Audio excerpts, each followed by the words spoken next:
Ep.5 Out and Large. You're listening to the Nanodosed podcast. The Nanodosed Podcast. The Nanodosed Podcast.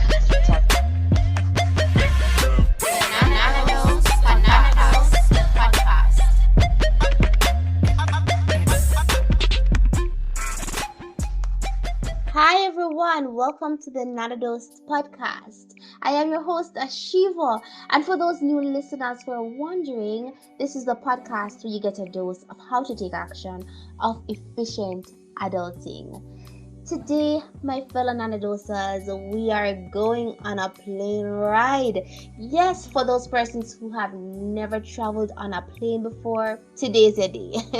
Today's a day. So pack your suitcases and let's board the plane. Now, while we're traveling today, we want to explore the topic: are immigrant parents providing adequate holistic development for their children?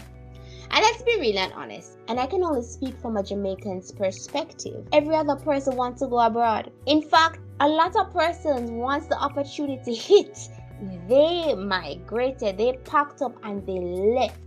They went where the opportunity was. Migration in general is just one of those things that it seems to have been increasing.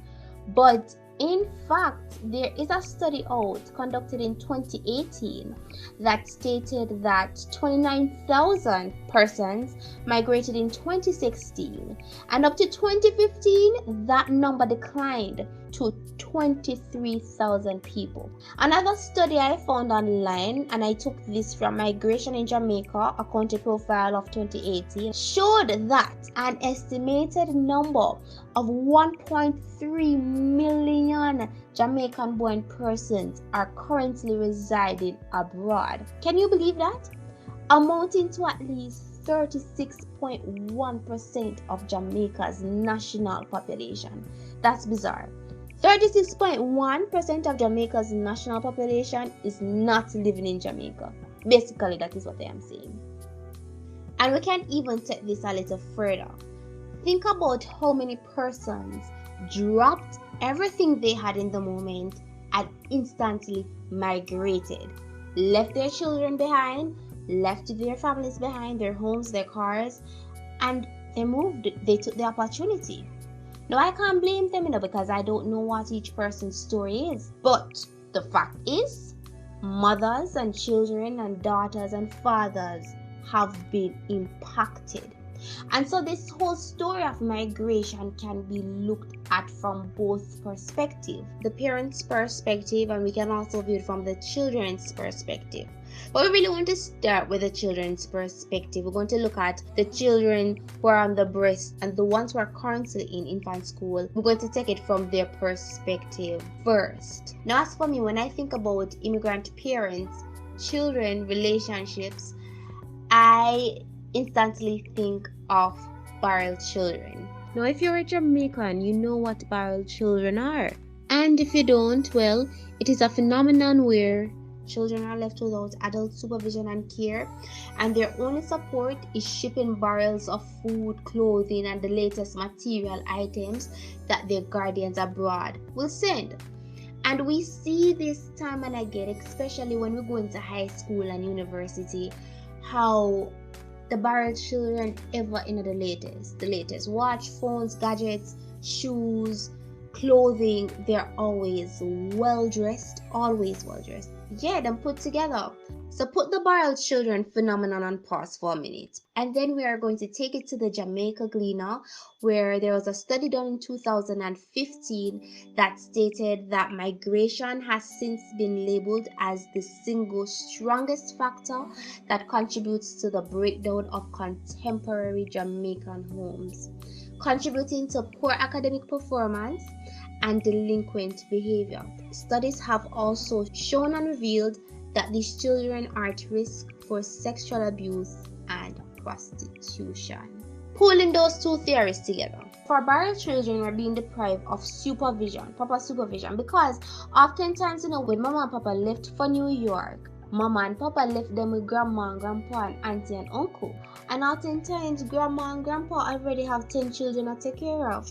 And Auntie and Uncle already have their responsibilities and their children taken care of as well. So oftentimes, the bio children get lost within the whole family structure with these other relatives. They don't know where them fall into.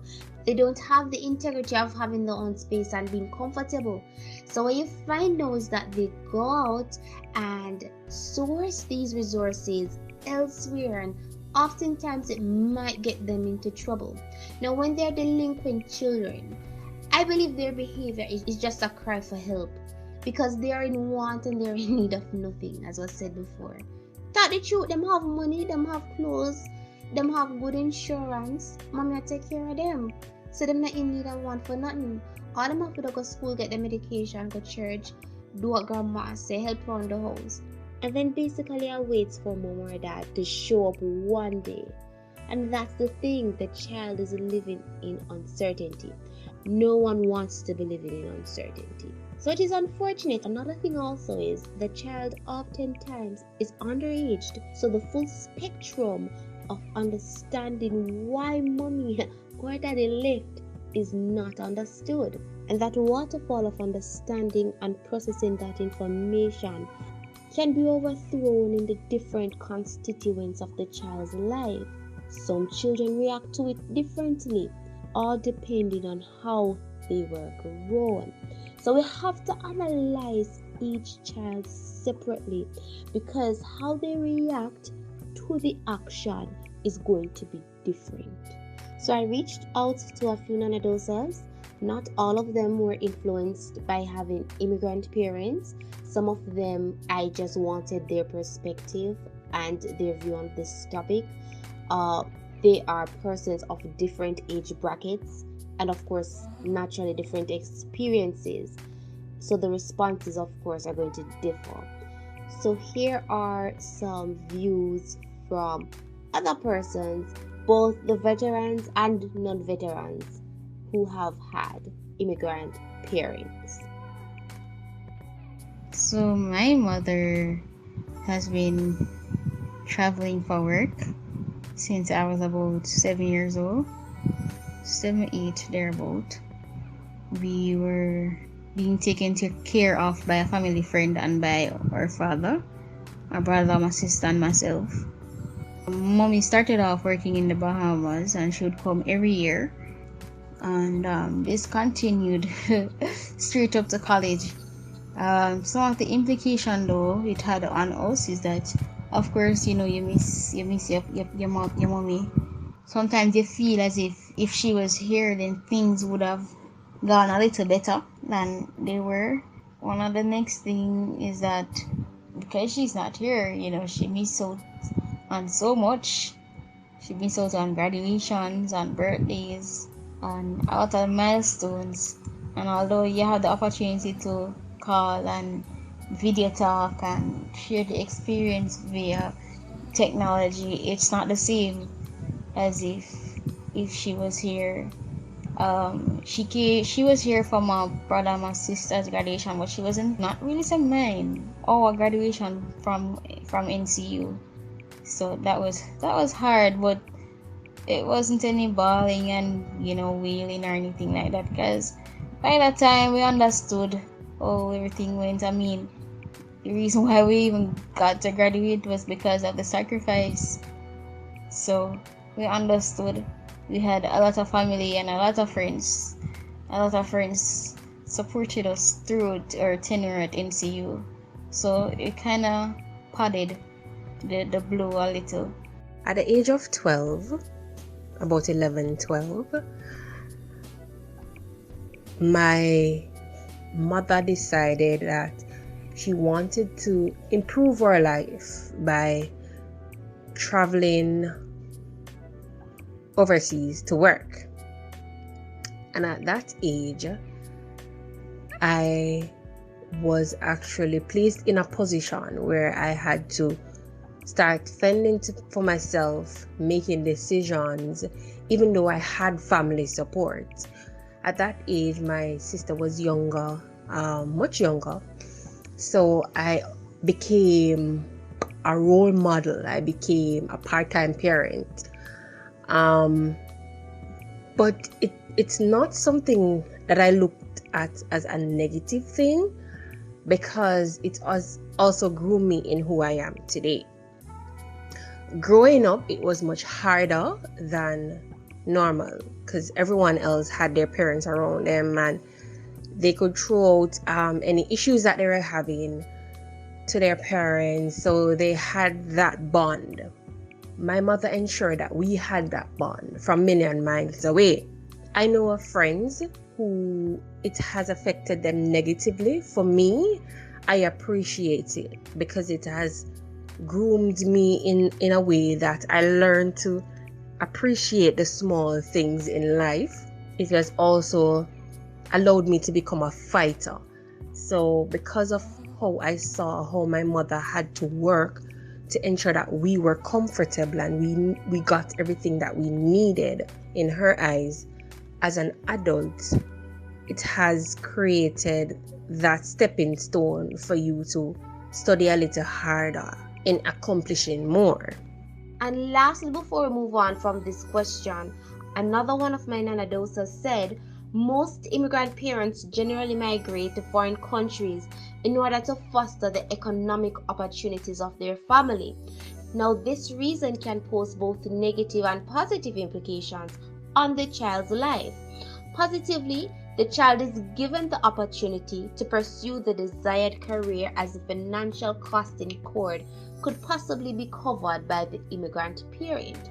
However, negatively, the child, being aware of their parents giving up their hopes and dreams for the purpose of providing the best they can for their child, some, including myself, may experience an overwhelming guilt, a constant need to prove to their parents that their hard work was not in vain. Oh, such a good child. Now, what about the parents? What implications do migration have on them? Because oftentimes we forget that they have feelings too and they have obligations to meet. Now, in order for us to completely understand the implications on parent, we have to answer the why the parent migrated. That is very important. Did the parent migrate for the needs of themselves, or did the parent migrate for the needs of their children? Because there's a thin line between the two, and that thin line permeates how well they process and cope with the issue. Now, there are obvious implications that migration has on the parent, right? It's obvious. Now the parent is going to be in a better position to provide for the family, which is good and which is what we would want. But being away from the family and being away from their children or child is putting them in a psychological imbalance that may trigger some psychological stressors. And when we think in psychological, we want to think mental and emotional. So mental stressors now would be like the expectations versus reality stigma. Oh, I'm expected to make $300 a month, but in reality, when I subtract rent, food, clothing, I'm only left with X amount of money. How am I going to provide for my family? How's my children's school fee going to be paid, right? When we think about other mental stressors, we think about the functioning of the family. When one parent is missing, saying that one of the parents was a nuclear family, that parent is now gone, and the parent that is now left with the child or children has to now maneuver how to be both parents, which is impossible, as we know. We already talked about that already here, none of those. But that parent has to now take up the responsibility of the two parents in as much as he or she can cope. Other stressors may include the marriage may become dysfunctional, which depends on how often the couple will find time to communicate. Another thing too would be acculturation, and basically acculturation is when a party moves into another country and basically adapts to the culture of that new country. So for example, you and mommy used to love scrambled eggs, but since mommy migrated, she likes sunny-sided up eggs. So every time mommy come on the phone, mommy start talk about sunny-sided up eggs, and you cannot relate to sunny-sided up eggs because it is not something that is common in Jamaica. You understand me? So the trajectory of the conversation now changes, and that which used to bond you and mommy don't bond you anymore. So that in itself to me have an effect, as well as the parent, because you know how the parent communicates with the child that is now affected. So there's a lot of options and a lot of things to discover when really talking from the parental point of view. I actually wanted to speak to a parent who is in such a state, but I was unable to really reach out and efficiently grasp hold of one to get some insights and get some perspective from their point of view. Nonetheless, none of those, I still got an opinion from one of us. Parents also are impacted by them leaving just the same.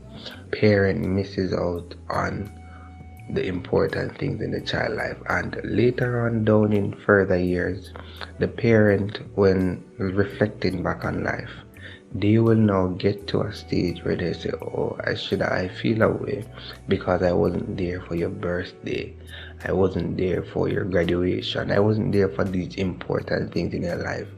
And the parent now feels a form of regret, in a sense that they weren't there to say happy birthday. They were there in a virtual space, but they weren't there to say physically, to hug you and say happy birthday, congratulations. So that's how I think Oh, again, what parents we're are doing impacted is by that we're them trying to leaving. answer the question. So we're dissecting all the necessary compartments and retracting all the necessary information so that we can be fully equipped to answer the question.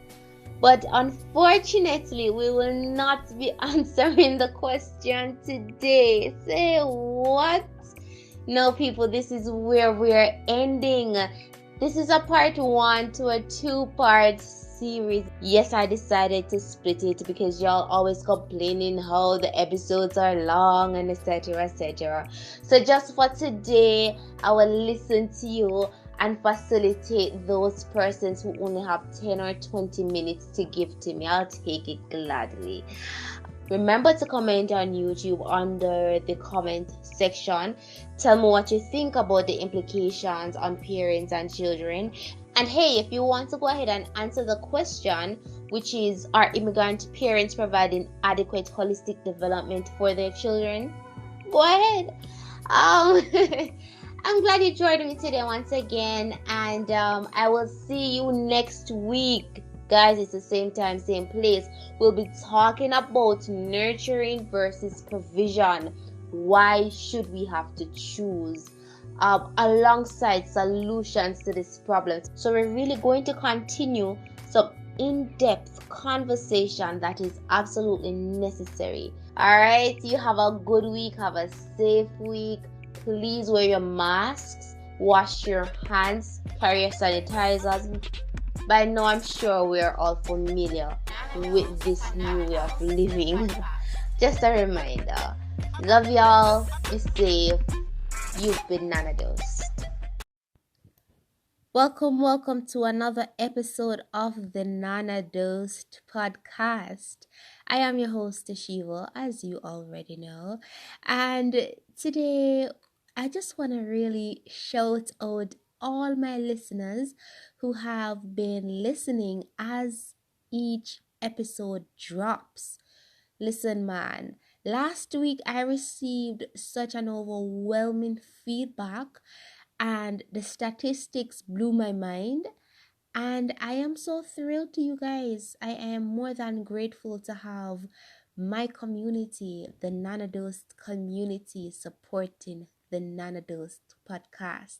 Now, today we want to especially shout out all my listeners in Italy. Now, I know I have different countries repping and supporting Nanadosed, but today I just want to shout out my Italians, all right? Because you guys are holding it down over there. And so today, just a big shout out, a hearty thank you, a hearty thank you.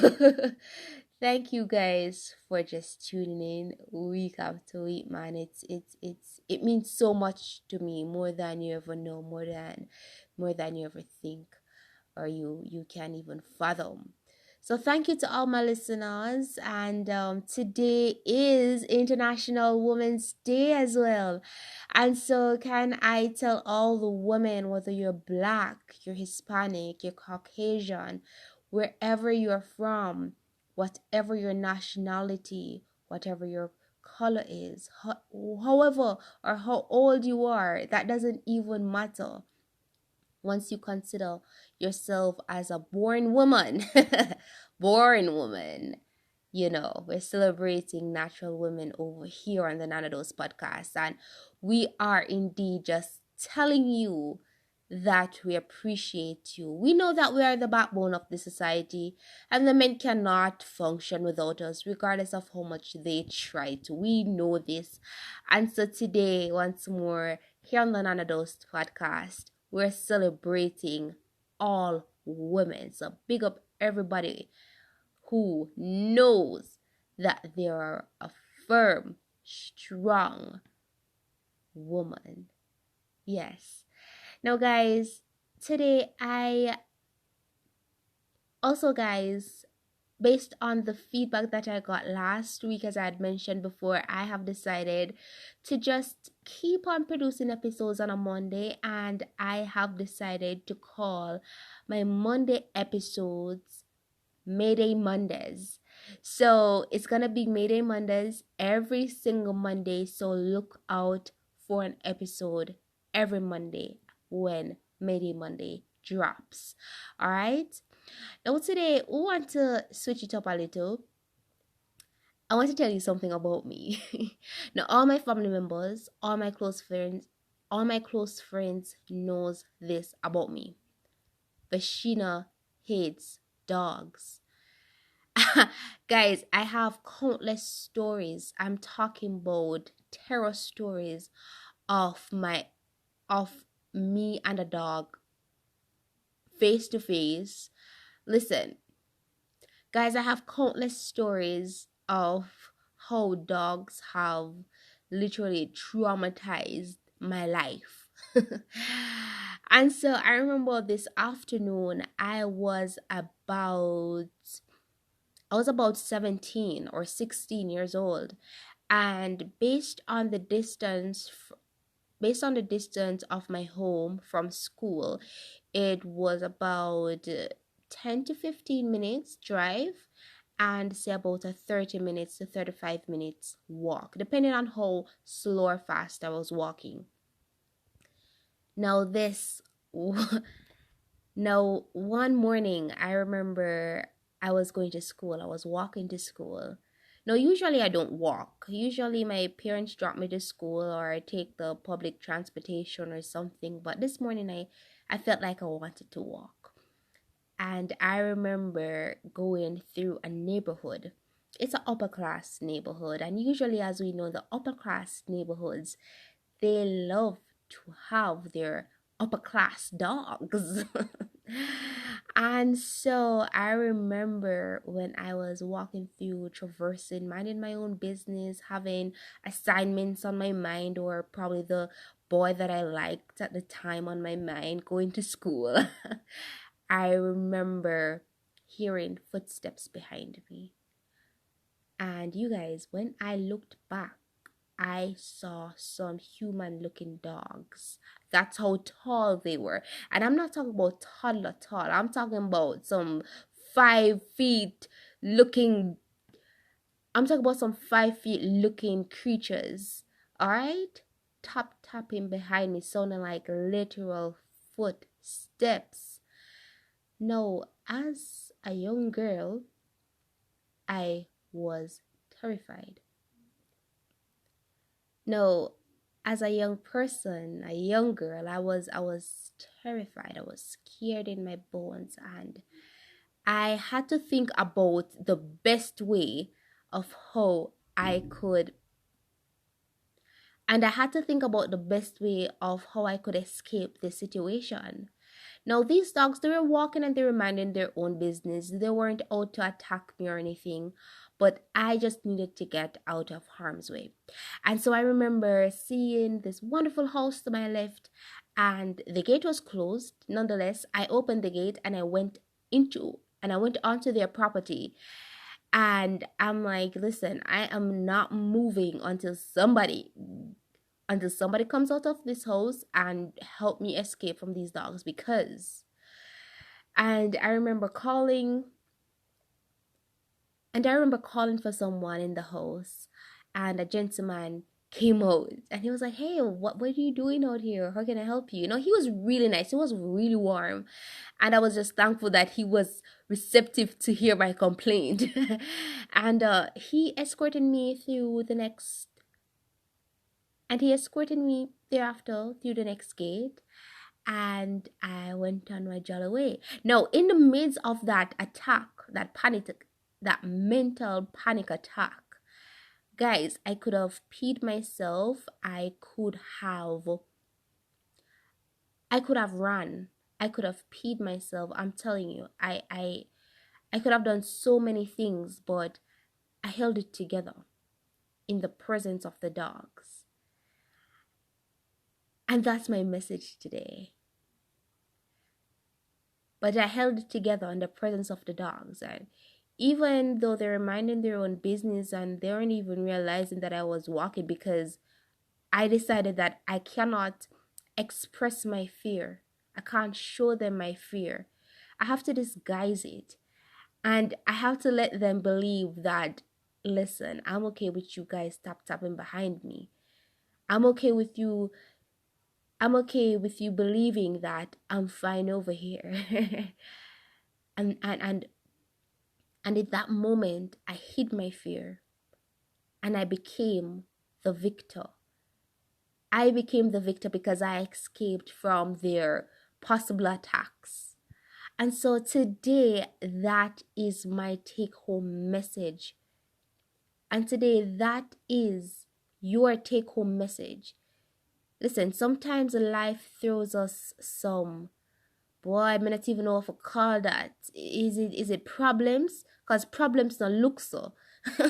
These problems are so problematic that they don't even look like problems. We don't know what to call it. You understand me? And even so, sometimes we're in the presence of persons. And even so, sometimes we're setting in places where we become fearful. We're set in situations where we are fearful. And so we have to, even if it's to hide the presence of our fearfulness, just to make the opposing party believe that it's okay on our side. And sometimes we have to hide our fearfulness, not because of our ego, but because we know that. We don't want to look weak. We're strong. We don't want to be ridiculed because of our fear. We don't want our standards to be diminished because of our fear. So it is okay sometimes to hide that fear and to even pretend like everything is okay, even if it's just to get on the other side. And today, whatever the situation is, whether you're with the boy or keep on or cheat on you, and you're fearful to leave him, honey, leave him. Even if you're fearful to, honey, leave him. You'll be okay. You're fearful of going into the next chapter. You're fearful of going into the next chapter of your life. You don't want to leave the community that you grew up in. Honey, it's okay. Move on. Life is progressing. Move out. Move on. Don't be fearful. whether you are fearful of committing to this new relationship. It's okay to have fears. That's why you pray, okay? You pray and ask God for direction. But today, women of our society, strong, black, brown, white, woman, short, tall, middle-aged, woman, today, whatever it is that you're fearful of, whatever it is that you're not sure of and you're unaware of, and you don't want to show your weakness of, and you don't want to show your weakness towards, even if it's to pretend like you're strong, be strong. Show your opponents that you can do it. Show your opponents that you are so much more than they believe. And just watch you become the victor. Nanado says this is Mayday Mondays. Take care. Until next time. Bye-bye.